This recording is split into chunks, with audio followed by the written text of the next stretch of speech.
forests in a green economy.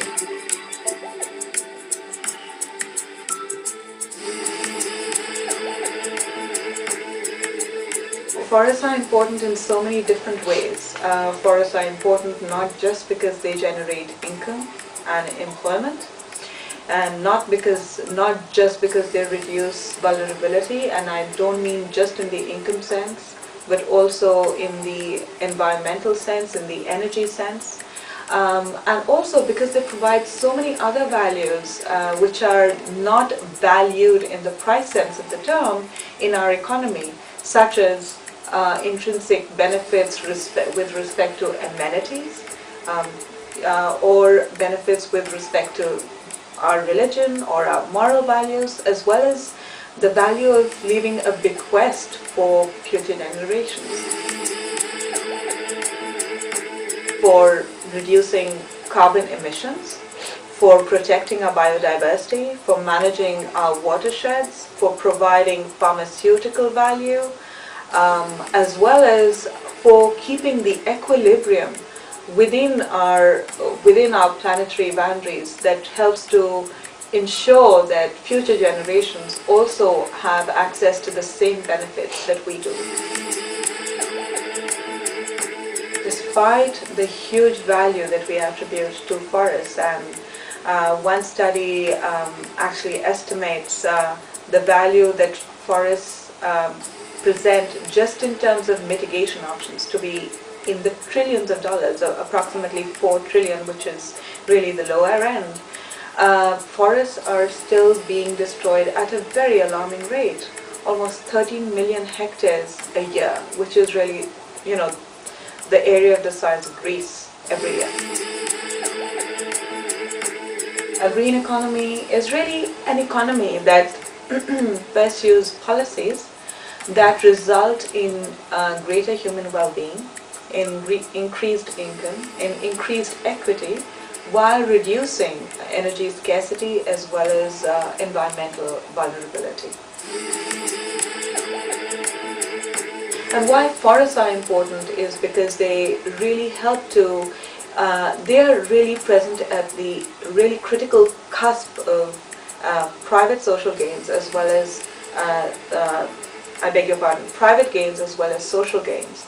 And they help to bridge the gap between private gains and social gains.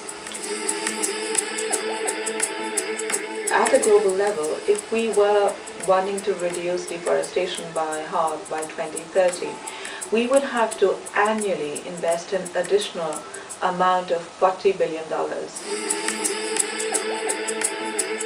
New investments would really go into reforestation and afforestation activities, as well as in capacity building, and in developing better monitoring systems so that baselines can be set up, and better information sharing. So we are really targeting all 4 of these activities as the end goal of our investments. I think the international community can play a really important role in not just catalyzing investment from the private sector, as well as encouraging governments to build platforms which help to invest in the forestry sector, but by themselves as well. Let me give you an example. For example, coming to some concerted agreement on how RED Plus should be negotiated as well as implemented as a mechanism is really the responsibility of the international community. There are specifically a few things that governments can do. The first one is really to develop a vision at the national level for themselves as to how forests can contribute to undertaking a transformation on green economy. The second is really developing the information systems, etc. The third is really to develop enabling conditions that provide transparent and efficient procedures. They are really going to drive the investment. The annual $40 billion that is required in our projections is really going to be provided by business and financial institutions.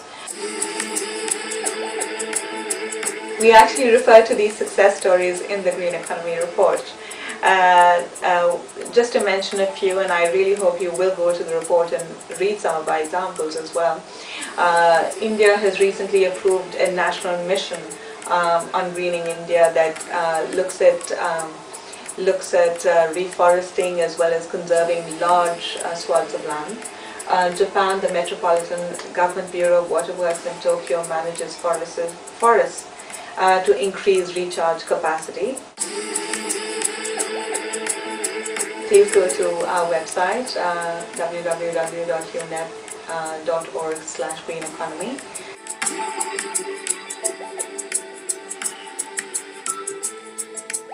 संग दे जरा तू रंग दे हरा तू संग दे जरा तू रंग दे हरा तू